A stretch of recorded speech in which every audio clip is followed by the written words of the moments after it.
Hi, everybody. Hello. Yes, thank you very much for joining us. So my name is Ampadu, and I am the Senior Production and Development Executive at the BFI Filmmaking Fund. Prior to joining BFI, I was an independent producer myself. The question of film financing is something that I've had experience of. So I've had the experience of looking for financing and now being in a role of awarding support to film projects. But my role here is as a moderator, so I'm not going to say that much. There are highly competent individuals on this stage who are going to talk about their roles and their insights into financing films. So I'll begin at the end with Samuel, who's going to introduce himself, talk about what he does, and then he'll move on to Tamara, etc. Hello, everyone. So my name's Samuel Ampah, and I work for Alliotts LLP. So we're a media-based accountancy firm based in Covent Garden, London. So predominantly what I do is I work with production companies, most the SPV of a movie, and mainly what I do is I help facilitate the tax credits. So I'll do the financial statements, which will then be submitted to HMRC, so then you can hopefully get your money back. I also help look after the business, so whether that's being compliant with HMRC, doing VAT returns, just generally making sure that the business functions well so the production happens, really, and working with the production accountant to make sure that everything is on course and the information we're providing is the correct information to the producers who are on set going crazy. We just try and keep them alive with some financing. Next. Hi, everyone. Good afternoon. My name is Tamara Dawit. I'm an Ethiopian-Canadian producer. I guess, I'm in the opposite role of you now. I worked for quite a number of years as a funding executive at an agency in Canada, and now at 43, I'm retired and back to producing. So I'm very excited. It's a nice shift to show up at Con and not have people ask me for money, but to be here giving people advice, I guess, on how to ask other people for money. Hi everyone, I'm Patrick Schaaf. I work as Head of Strategic Development for a regional German film fund in Hessen, and I'm responsible for improving the structures in our industries to give access to people who are not thought of in the film industry so far. So we have like a funding line with writing scholarships that mostly address people from marginalized groups. And yeah, also I'm a part of the conversation in Germany to get more people from marginalized groups into the industry. Hi, I'm Diana Zollicoffer. I am a producer. I'm one of the ones that's always asking for money. I'm scrappy. My journey is basically, we've had started from small crowdfunding, multiple successful Kickstarter campaign that I became one of the promoters for Kickstarter, talking to people about how to use Kickstarter to do a campaign, now to the point of doing larger projects that's still, to a lot of people, smaller micro budget, but going from like a small project up to now going for larger projects in the millions of dollars. Kia ora koutou katoa, ko Leanne Saunders aho. Greetings all, my name is Leanne Saunders. I'm the Head of Development and Production at the Te Tumu Whakaatatanga, which is the New Zealand Film Commission. So I head up a cultural fund, similar, I suppose, to the BFI. We mainly invest in production funding for feature film, but we also invest in a range of development for TV features and interactive. The funds that I head up, we also invest in co-productions, official co-productions. The majority co-production partner is actually the UK, closely followed by Canada and Australia. And I also work alongside a pouwhaka haere. So in New Zealand, we have a treaty between the Crown and the Indigenous people that was signed in 1840 called Te Treaty of Waitangi. And so that sort of is an overarching structure that really affects all government agencies. So we look to work in partnership. So I work alongside a Māori screen executive as well as I deploy my funds. Thank you very much, everybody. So I also wanted to add that as this event is part of celebrating Black women in film, we will also tackle some of the barriers that underrepresented groups will face when trying to finance their projects, and then, hopefully provide some insights about how to overcome some of those barriers that exist, if possible. So I just wanted to talk about what do you think somebody who has a film project has put everything together. What would be maybe like your kind of top 5 advice to getting their projects financed? Maybe we start with you as a producer. Yeah. Always a script, something dynamic. I also say, something that somebody's going to want to be a part of and to also see. And part of that is them being able to see themselves in that. And then after that, I would say making sure that you have a well drawn out budget, taking the time to, before you start asking for money, being willing to invest the money, and in that getting a good line producer, someone that can go through your script and put together a really well-defined budget for above the line and below the line, and also schedule.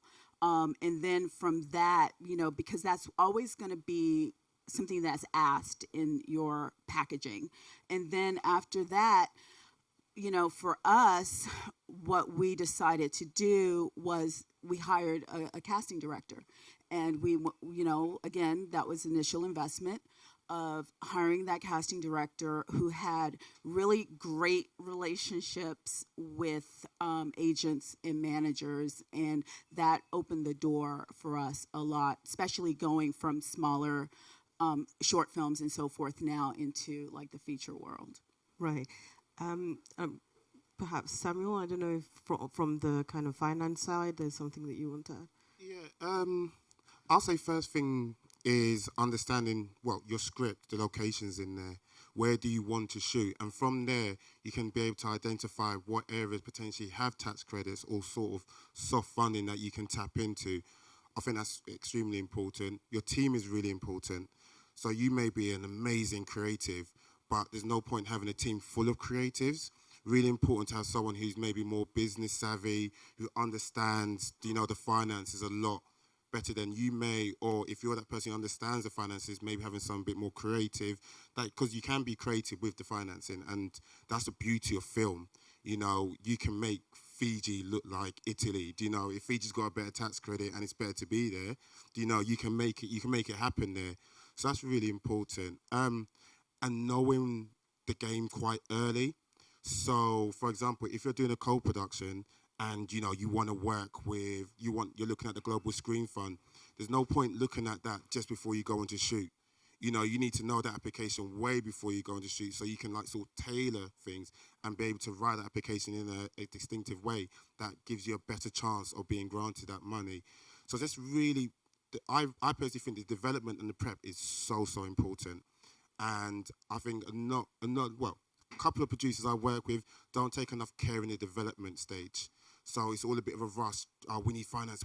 Oh, we want equity. But why do you want equity? That is a very good option within film, and it allows, in accountancy, we say debt is cheaper than equity, because once you pay off your debt, it's done. Everything else that comes in afterwards is all yours, where equity can continue going. You're always paying that percentage to that certain individual. So really being smart of how you want to structure it financially, that's I'll say my top tips at this stage. Sounds like Patrick. Yeah, I would say most has been said, and I can only agree. And I just also want to emphasize that you really focus on the development stage. But then something that hasn't been said probably is that you take a look how the funding processes work at the deadlines. You try to check out who's responsible for your project at a fund. You get in touch with them early. If you have questions, get in touch with them as often as it takes to get all the information that you need. So that is something that I would emphasize as well. And Leanne, in terms of look, I think that the temptation is when you're starting out is that once you get all of those parts together, people are pressuring producers to rush into production. And I think that it's really good to remember that that job of actually packaging up and getting finance takes quite a long time, much longer than what people think. And so there's no point coming in with a half-baked application into, I would say, state funding agencies because it's so competitive. And so when we see applications that, you know, really haven't got certain things together, then you just basically show that you're not ready. So I totally agree with everything what everybody said about getting your development ready, your script, everything else. But when you're actually at that stage of coming in, we actually require that you have a piece of paper for every single line in your finance plan. So that means that, you know, I mean, more than an email, hopefully, but even if it's you know, something you're not sure about, then if it falls over, what are you going to do about it? So that's where we really look, is to go in terms of film financing. And if you really cut to the chase about what people want, they want solidity and that feeling that your finance plan will be complete as possible. So that's really important. But all of this other stuff, without all of this done in prior, you're not ready to go forward, but don't underestimate how much time it takes at that end to finance.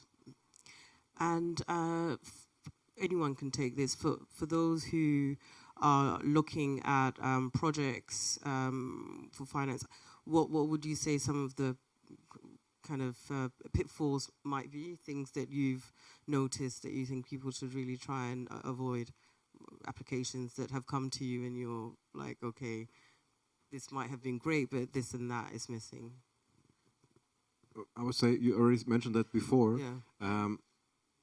Yeah, so I don't look at many applications in terms of then going into sort of funding it. So what we do a lot is the DEMISTIFY cultural tests, and it's just knowing that there's certain points you got to meet, right? So if you're, for example, if you decide to make a production, but you say, for example, our UK culture test is split into 4 sections, so it's A, B, C, and D. C and D, you need to do an accountant's report. So it's just knowing that actually I can stop in A and B and I don't need to keep on trying to get as many points as I can, because actually you just need to get the 18 points. So being smart there and understanding that actually each application is different. If we flip it to the BFI Global Screen Fund, you know, that's a real robust application, and you just really need to understand what you're applying for and what you're going to be getting out of it. So, and then also you're up against other people, so you need a real good application. So there's no point. This year I had a producer who came to me, I think on the 17th, and the application was due on the 19th, and now he wants to look at it. You know, that's not a good model. You need to really understand because it's quite robust, and there's a lot of things you got to essentially tick. So just being really careful, really understanding what you're applying for, looking at the application way before the deadline, and it just gives yourself the best possible chance, really. And I would add to think the whole thing through. I mean, from the development to the audience that you target. And I mean, when somebody looks at your application, they will see the whole picture, try to see the whole picture. And if then some links are missing, that is something that will probably be noticed. And also to piggyback what you said, sometimes, you know, you feel like you got to do it now, you got to do it now. There's this desperation. That's usually when you make problems for yourself that you're going to have in the future. Either you end up in the wrong relationships, partnerships, you overgive, you know, selling off things, you know, too soon. And so sometimes, you know, having that sense of security of being able to pace yourself, because quite often, sometimes as independents, people think, oh my God, it's taking so long. Sometimes it's better that it takes the time, like give yourself that time and don't feel that pressure, because it's not just about like making the film. You know, you're still going to have to live with that film after it's made and in the distribution and in the promotion. So the better you pace yourself at the very beginning and know that it's going to take time, the better it'll be overall for everybody in the team. So I'm going to start maybe talking about some of the barriers that in your experiences, because I know, Tamara, you've done quite a significant amount of work in the area of DEI, and even if the applications are perfect, what kinds of barriers have you encountered? And then we can maybe start talking about how you feel that applicants can try and overcome some of these. I mean, I think a lot of the barriers are institutional and systemic, so it's not for the applicants to overcome them, it's for the institutions to change. I think within the Canadian context, I mean, some of the huge barriers were a lot of our funding requires triggers, which may be a broadcaster on your project, a distributor, other money in first, which are then challenges for people from in the Canadian context, equity or sovereignty seeking communities who don't have those relationships or have that level of access. I mean, this year, it's wonderful here that we have such a diverse representation of Canadians in the Canada Pavilion, which wasn't happening pre-COVID when I would show up here. I would usually be one of two people who weren't white. Mm-hmm. So I think the access is starting to change. I think we have incentives that are pushing and requiring those institutions to change, but I think also the onus is on the producers. We can't just show up with our great package and now hope because there's incentives and requirements to diversify that we will get in. We still have to do the work of producing, which is what, you know, everyone else talked about. We can't not read the guidelines. I found it very frustrating to hear that, okay, now we have specific funds for racialized producers, but they're not reading the guidelines and they're showing up to meetings and being like, so what do I do? Like, we need to do the work. You have to read the guidelines. You have to do the homework. And you have to prepare yourself. And I think with financing, we have to also be realistic. Like, these funds are heavily oversubscribed. They're competitive. And you have to have finance plan A, B, and C. So if you don't qualify for the tax credits or the cultural tests, then, like, what is your next thing you're going to do so that you have those strategies ready to go? Leanne? Well, I agree totally that, I mean, I work in an institution.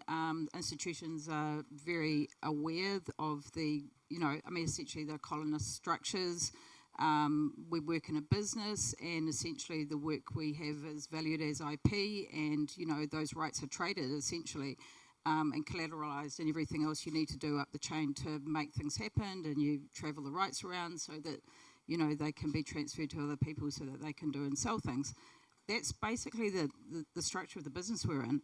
So it's challenging. You know, I think that even the name of this panel, when I saw it, I thought, this is a 360-degree problem. And just to say, I used to be a producer as well. So part of my journey as a producer was, by the end of it, was like, how can I hold on to as much rights as possible, which is kind of leading to what you were saying, because you don't want to be giving it away. You don't want to be giving everything else away. So that takes a long time to learn. So that's really, if you're going into this game, that's what you're really trying to understand, is you're talking about creative work, and that creative work has to get to an audience and all the passion and creativity, but how do I actually manage to do this without, you know, coming out of the end and having my input back to be valued and getting money back from the market that, you know, it goes out to audiences pay, I want to get something back. So that's really the big challenge, and I think for cultural funds, what we have to do is we have to support the filmmakers. Everybody's been squeezed, the money's been squeezed, the distributor's been squeezed, the sales agent's been squeezed, So we're seeing an increasingly aggressive commercial environment. So independent producing is getting harder and harder. That's just the reality. But however, you know, this is creative work that comes from real people, and you can't churn that out yet. You know, ChatGPT, you know, we'll see what happens. But, you know, there are, as I say, you know, ChatGPT didn't have childhood abuse. You know, it's a robot. So these are our real experiences, or filmmakers' real experiences. And, you know, to survive, we've got to become business savvy. But on to your question of what we can do, like the Film Commission, we have a lot of training programs in business. So we've supported a number of programs, including from Australia and internally, where we have like filmmakers and producers that go on business training. So we believe that it shouldn't just be producers, that directors and writers have to be understanding the business as well. So we're not, you know, we don't want to infantilize people. Everyone needs to be involved to be part of it. So I think that's really is open conversation, open dialogue. Let's support filmmakers is what institutions should be doing.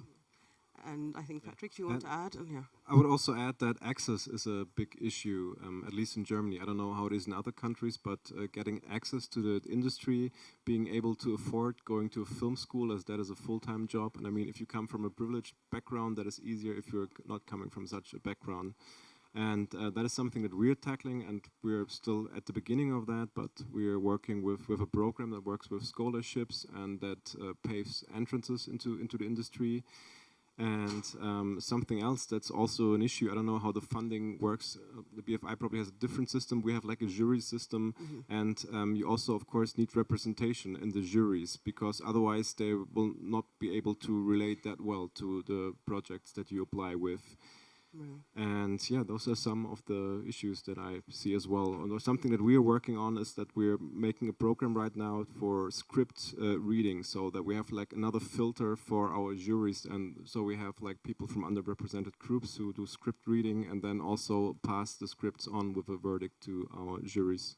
Thank you. Did you want to add something? Add that, you know, quite often you hear the word diversity and inclusion, and immediately they look at it as, oh, you know, the people in front of the camera, the stars, you know, but the other side has to be part of diversity and inclusion as well. The decision makers, the attorneys, the you know, the producers, the distributors. It has to be across the board. Otherwise, it's always going to only be, you know, because, or it's the one person. Right. You know, you it's not good to always be the only black person in the room or the only Asian person in the room. And that willingness to also reach back and bring somebody else with you. And if you are not a minority, and I hate to say the word minority because most of us, if we put ourselves together, we would be the majority, right? But if you are that white male or white female, or, you know, to say, you know, and not in a charitable way, but there are smart people out there that deserve the chance, and to really not look at it as you're doing a good deed, but it's just good business practice.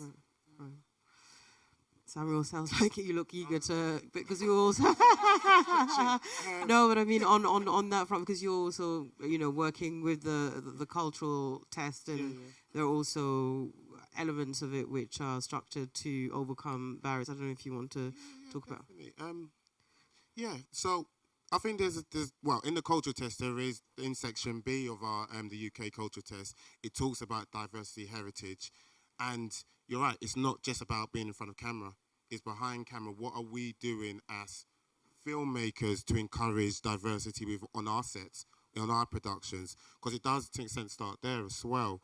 You know, the more we encourage people from not necessarily traditional backgrounds into the industry, the more diverse, the more stories we're going to get.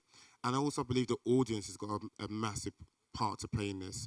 Right now, we're really, really lucky, and actually there's so much content out there. But it's important for us, as I say that, us as the wider audience, to watch as many different shows as possible.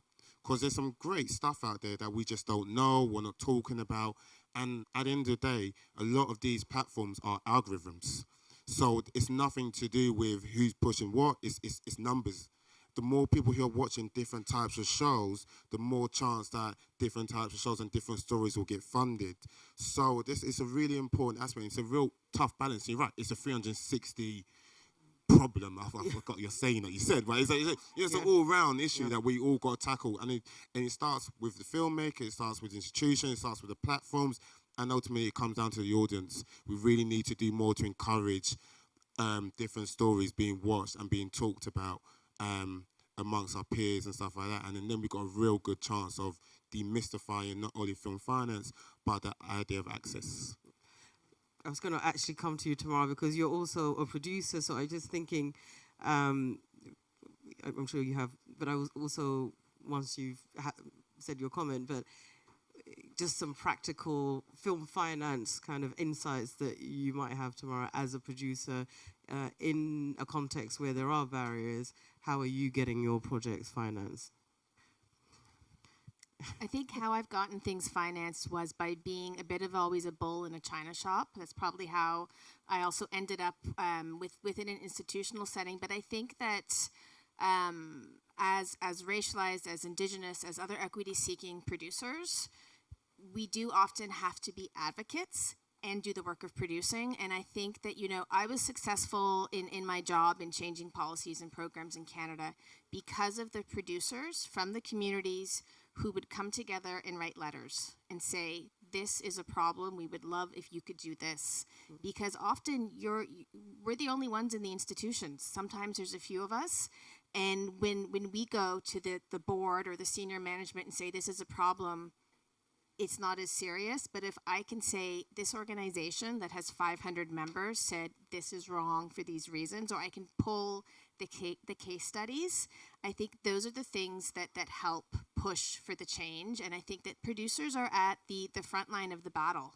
So we see the issues and we're the people who can be the eyes to report back. And I think even if your funding institutions aren't open to hearing from you, keep knocking on their door, keep bothering them, because I think that's what pushes things forward. So I think that's how I've been successful. I don't always take no as an answer. I ask for more information and say, okay, why?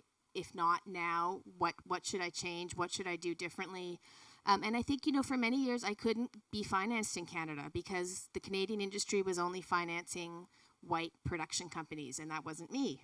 So I started getting funds in Europe and figuring out how can I use soft funding from different parts of the world. I opened up a company in Ethiopia because I'm also Ethiopian and started to finance there.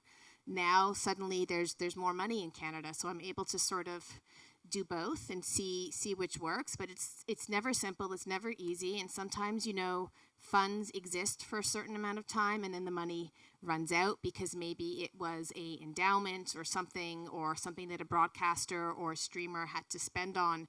So we also can't just assume that certain pots will always be there, and I think it's on us as producers to always be researching, pivoting, trying new things, and trying new countries as well. Right. And for I guess as Patrick and Leanne, who are part of institutions, so when the producers do make these comments, if they have made such comments, how are you responding to them? And I think you touched upon this already about, juries being... she's absolutely right. I mean, and of course, I mean, the institutions, it's also a systemic problem. So this is something that institutions have to work at and to be relatable, to be open, to listen. And I'm sure there's some institutions that don't work like that. And of course, then you just don't take no for an answer, as you said, and try to find out more. And yeah, but as I said, there's still plenty of work to do, and on all levels. Yeah. It might be of interest to people, but we launched our Rotaki Māori strategy in 2018. So Māori are the Indigenous people of New Zealand. So that sort of had we broke it down into 3 areas, and the first of it was representation, so looking at in front of and behind the camera. The second thing was protocols, which is about tikanga, or the way of working. So it's how you work on the set, it's how you work with people, particularly if you've got Māori stories, Māori cast, etc. And locations, going on to locations that could be special, taonga, and so that's a really important part for us. And then the third part was capability and capacity. So, you know, do you have a Māori story? Do you have, you know, some content? And what is actually your capacity and capability to honour that and to be able to produce? Have you budgeted for consultants? Have you budgeted for stuff? So that kind of gave us a structure so that when people come in now for funding, if they have, they actually have to identify if they have Māori content. So that can be the script, it could be actors. And then we ask them if you have it, so they have to identify that. Then we say to them, so we expect that you will have Māori involvement that is commensurate with the level of Māori content. So if it was a small amount, you know, so maybe some language in it, so maybe a minor character, maybe going to a Māori location, so we would look to see whether they actually have consultants, whether they have people who can help them. If it's major, so if the lead character is Māori, if it is a majorly Māori story, then they're probably going to have a key creative at least. Maybe a director, maybe a writer, and also who are the producers. So they may be required, if it is a, you know, significant Māori character, they will be required to look at having a Māori producer in addition to other producers who's there to hold it, to be able to go from end to end. So it's actually, the industry came to us after we published this and went, thank you. Like, this has actually given us a framework in which to work, and it's just become a lot clearer in terms of what we need. And I think our films are better as a result, and it's also given a lot of opportunity. And the other thing is that one of the things we look at with our scripts, or one of our aims, is that our stories are either high impact, culturally significant, or authentic. You don't have to have all three, but I think that we all know that authenticity is a really important thing for audiences. It's actually commercially makes sense. So, you know, what does authentic mean? And this is part of developing this protocol, is actually to understand what authenticity means. And that's end to end, right from the concept to the day that you're up at a festival and you're standing on a platform and talking to an audience who wants to know who's actually behind the film. Do you want to add anything? No, I was so mystified. But, you know, just on a tangent, I appreciate the fact that you guys are very lucky that you have countries that are very supportive of the arts and these funds. But yeah, what was the question? No, I'm just saying, I mean, from your perspective, I think one question that I wanted to ask is that sometimes because of the barriers. Yeah, the right, barriers. Are there are other ways? There are other ways. How do you navigate in the context of barriers, particularly as a producer? Well, as a woman, as a black woman, my thing is that I don't look at anybody as an enemy. You know, I just have to figure out a way to get you to be endeared to me. You know, so even with the fact that I've said, oh, you have to, if you're like a white male or white female, to bring someone in, you know, I never look at anybody as an enemy. It's like, okay, what can be the connector? And then I have mentors who are male, female, different races, and I approach them and say, okay, how would you handle this? I was like, you're the white guy in the room. How would you handle this? You know, what would you do differently than I would do? And then that would be my approach. I think the best thing to do is stand confidently like the bull in the china shop and even out the playing field. So it's 4:37, and I think I'm going to give the audience maybe a bit more time to ask questions. As financing is something that is deemed to be mysterious, what questions do you have for the panel that you think, so I don't know if anyone, please. Oh God, how does this work? Yeah. No, someone's going to come and help you. Hi. Hello. Hi. I'm from Germany. I'm actually one of the scholarship scriptwriter, and really great to have you here. I'm wondering, you mentioned about the finance plan and that you need someone to look over your budget and your finance plan, but I'm currently in the position where I have a budget and a finance plan, but who you approach? Like, you're just going to the funding looking for someone who is executive line producer, you're sending it over? Or what is the, how do you do that? But because I experience this in a way people don't have time to look at it, and or maybe I approach the wrong people, but since I'm just starting in this kind of matter, I'm wondering where you should go. What is the direction? Who to ask? Samuel? I mean, I don't know, who feels... If I was you, networking is key to all of this. You know, if you, as long as you go to as many events as possible and you meet different people tend to want to help. So, and if there's a more experienced person there, everyone wants to send the elevator back down and feel like they've given something back. So I do think you just need to talk to as many people as possible, and I can guarantee one person will be like, yeah, I'll look over it for you. You know, it doesn't need to be a 10-hour job looking over every single line. It's just making sure it makes sense. And I do think there's probably people in this room here today, I probably like, and you're going to approach something like, no, it's not me. But there are people in this room here today who I'm sure will help look over your plan. So it's just being out there, being confident, just knowing that people are there to help. And, you know, like you said, there's people like probably part of the institution that you're going through who are just there to be like, actually, you know what, I've got 10 minutes, let me look over it. This is what I would change, this is what I look at. So just be confident and just ask as many people as possible. I would, anyway. I wanted to also suggest, maybe because you said you're in Germany, there's also a lot of training programs. I find there's more training programs in Europe than there are in North America. I mean, I learned a lot of things after making mistakes on my own about financing because I went into the IAVE program. So I know that's something that's more accessible perhaps to Europeans to get into. And I think also, like, often when we get development money, we forget to spend some of it on financing. And usually a development deliverable is like, now what is the finance plan, the cash flow, the strategy behind the film? So don't spend it all on the lookbook and the script, like hold back, I don't know, 10 or 15%.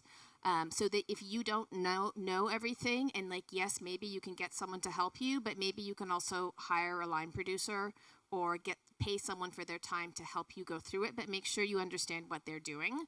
Otherwise, you're really just throwing money out the window for someone else's expertise and not like retaining some stuff that can save you money next time too.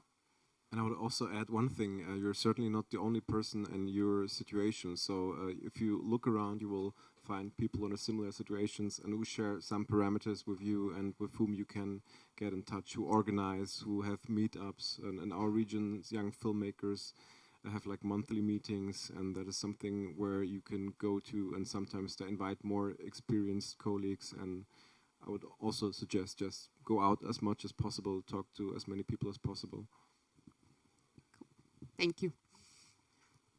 I was just going to add about that because obviously I was a producer for a long time and I just made stuff with available what we call equity, which is basically it's money people put in and expect to never get back, which is what cultural agencies basically do.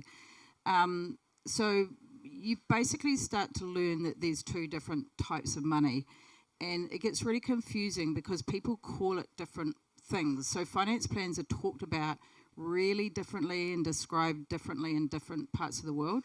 So Americans talk about debt and equity.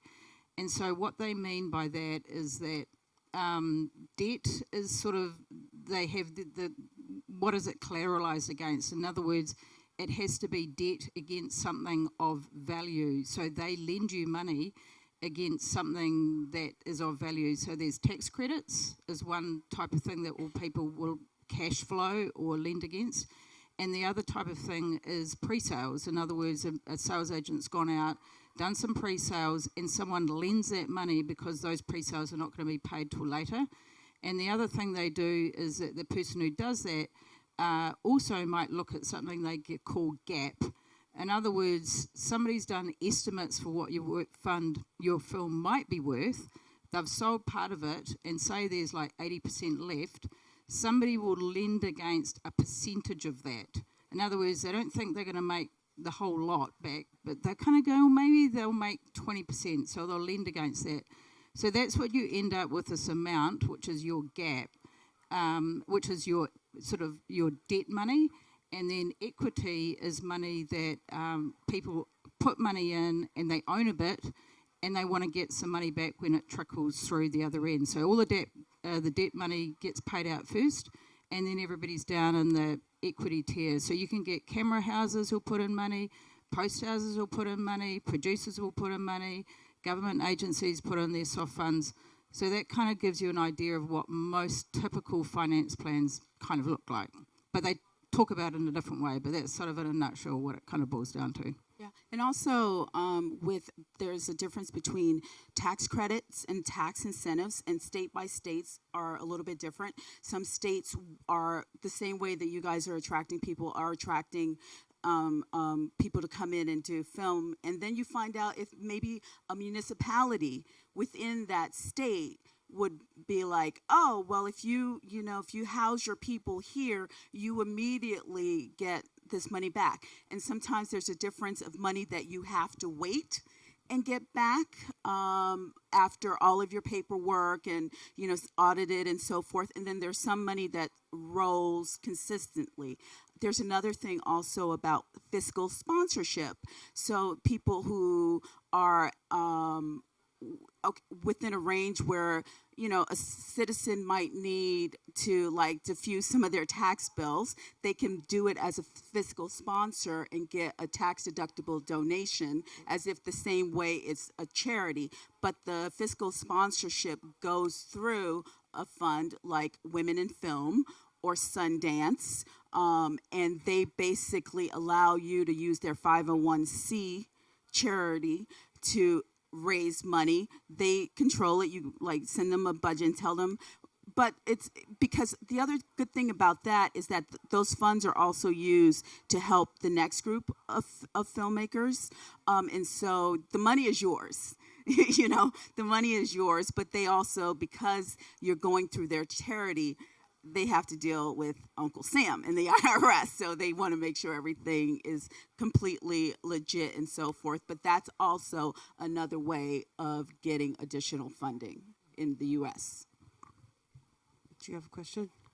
Question for Patrick. Is there any barrier with the UK Brexit applying for funds in Germany?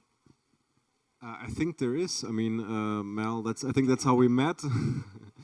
And there is in a way, but we try to keep in touch. Of course, as the UK is no longer a member of the European Union, there will be new barriers. To be honest, I don't know too much about them, but I guess the best idea is to get in contact with us, find a German co-producer, and see if you can make something work out. Are there any other questions? Yeah. Peter Irwin from I work with a creative hat and from a family investment office. Look, a key area is, of course, that there are people that are investors that are more industry savvy. They know the risks, of course, when it's an equity play as opposed to the debt play. We look predominantly at debt and occasionally at equity. But there's a lot of institutional funding that is out there if needed and if it's structured correctly. Of course, and they understand what you explained very well, Leanne, on the debt side of things against tax credits, distribution guarantees, or whatever.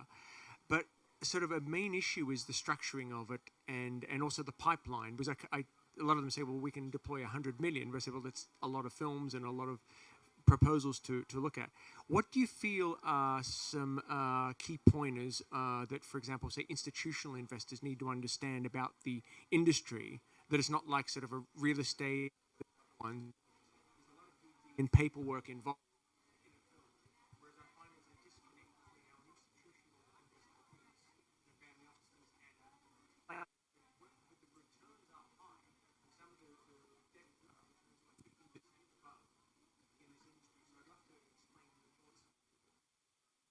institutional side and how they could better interface with, lending to film productions? Thanks. Our funding is, we're answerable to the taxpayer, so we have to have paperwork. But I think primarily we are a cultural, I run a cultural fund, so we're there for the filmmakers primarily. So some people could argue that we shouldn't have a commercially aggressive position, and but we do have limited funds, so a certain amount of income, so we do take an equity position. I know there are some funds in Australia, we do have some small funds that are grants that filmmakers don't have to pay back, non-recoupable for like documentary, small films in the past, and that can be meaningful. But when you're having films where you've got large entities that are investing, we will take an equity position because we're in a business transaction.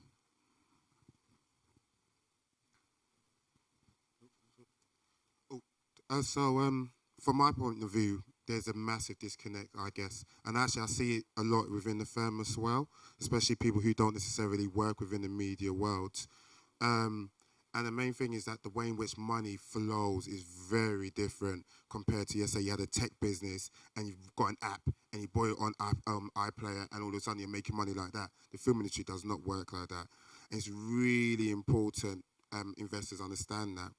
And this idea that, when am I going to get my money back? In the film industry, it's very, very difficult to really, really say. And that comes down to also, as producers, it's important to know the value of your project. There's no point trying to raise money and convincing someone. There's no better salespeople than producers, right? So there's literally no point trying to say my project is worth 20 million, but in real estate, and once it does sell, it sells for 10 million. Because then what you've done, you've burnt a number of investors who will not return back. And that has a knock-on effect for everyone in the industry. So really understanding the value of your project is real important. And as investors, understanding that your money is not going to come in a year's time or 2 years' time. And that's just going to take a longer process to get that. Therefore, what you can do is maybe structure a little bit better. Maybe it doesn't all have to be equity. Maybe some of it can be a little bit of debt and then a little bit of equity. Really be flexible with it, and it gives everyone the best opportunity to get the project done. Any other questions? So we're trying to put together a package for a feature at the moment, and everywhere we go, we're told, come back to us when you've got most of the package in place. And which bit of the package is the most important in your view to start with, if you can get hold of it?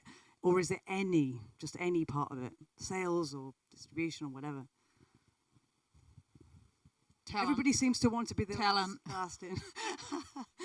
That's you. When I say talent, I'm including you. I'm including the producing team, the writing team, the directing team, and the people in front of camera. But in terms of the finance, so once you've got that, let's say we've got great talent already. We have. But so that's your first step into the package. So, that's what you take to the market. Yeah. I would say it's different probably in every country. I mean, in Germany, sometimes people are looking whether a TV station is involved because they substantially give money, or whether another fund is involved, whether there's already a distributor on board. I'm actually going to answer one question. I think it's, yes, beginning with the talent, but if you actually look at some of the funds, some of them don't require you to have any finance in place to apply. So those will be the avenues. And then you work your way up. And then some of them are going to be, you have to have 50% in place. But I think at the core of financing, there has to be something that somebody wants to finance. So that's why I think that the talent is probably the most important part. And so then the development of it becomes really essential, ensuring that it's a very solid script. Things like, directors, creative. I mean, I think everything that everybody knows, but that kind of presenting something that is robust, in theory, will get the project financed. Yeah. Any other questions? Did you have something to say, Dan? I was going to say, with the talent aspect, you know, some people think that, oh, I have to go grab, you know, someone big. Sometimes you can go for someone that is really talented, that other people want to work with, that they admire their work, that you see them, like their careers are getting ahead. Sometimes it's a matter of starting there, and that person might attract the next person. Also making relationships sometimes when you go to an agent or whatever, trying to find that one person that you're looking for, say, hey, when you look at the script, really look and see if there's anybody else in your talent pool, because then they want to get their other actors working as well. There's so many ways of doing this, and it just makes it, you know, more and more robust. And I think sometimes we get ahead of ourselves. You know, I know the first time I was at Cannes, I just used it for learning. You know, I was just here to learn, and we feel like we have to, like, you know, so yeah, that goes back to the pacing. Any other questions?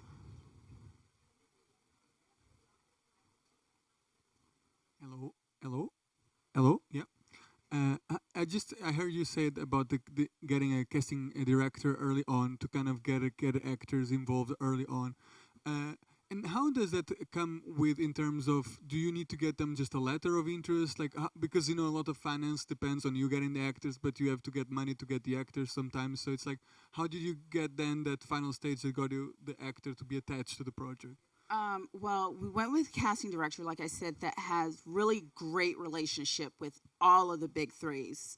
And then in our back pocket, we knew that if we needed to make an offer or do a pay or play, you know, we had the money. We had it there. And then sometimes, you know, some actors may have a production company as well, and that might be part of the deal. You know, but you talk all of that out with your producers, your line producers, and that becomes part of, okay, we're going to pay you at Schedule K, you know, but we're also going to add this additionally as well. And sometimes with a couple of the talent, we basically gave like a vanity producing title, because then they also get the opportunity to be like, oh, so-and-so might be interested in this as well. You know, you don't always get a yes. You know, you have to have a thick skin in regards to that, but have an idea of, like I said, with a really good casting director, with the relationship, and you know, that was one of the first monies that we spent, was on our casting director, because we knew we had to have the talent. And this one particular script, you know, involved a young Jewish kid. So we knew everyone was going to be like, who's the kid? Who's the kid? Who's the kid? So that's why it was important for us to get that casting director on board first. Thank you. Yeah, and I think Tamara and I have also had experiences where we've worked with non-actors. So, you know, in a context where you're working with non-actors, how are you going to get your film financed? Again, I think that at the root of it is really having a very solid project. So the script, the director's vision, and that's really the currency, and then you can add all of these different layers. So yeah, one thing can work, but yes, you know, there are also that script has to be good. And I think that's why the development side of it is really important as well, just making sure that there's a very solid project proposal in front of the finances. Yeah. Do you want to add? I just sort of one thing in closing that sparked for me. Like, I think as producers, our biggest asset is our talent. And as we've said, like, yes, that's the talent in your team and in you and in your company, but it's also the writers and directors and actors that you're working with. And you, as much as you may think it's going to be really hard to finance that first film with that person. You want to try to work with them continually, because if you develop them and they're a success, it's not in your own best interest as a business for them to go and do a film with someone else. And the same as like if we're working with non-actors and you cast some unknown kid in your film and it goes really successfully, you want to find a way to like keep that relationship, because I think for us, like our value is in those relationships and in the talent and developing them and investing in our relationships. Any other questions? We're about to wrap up, but we can take one last question, if there is one. Okay, well, thank you very much. Thank you to the magnificent panel. Thank you for all your insights. Yeah, you've done brilliantly. Thank you very much. Thank you.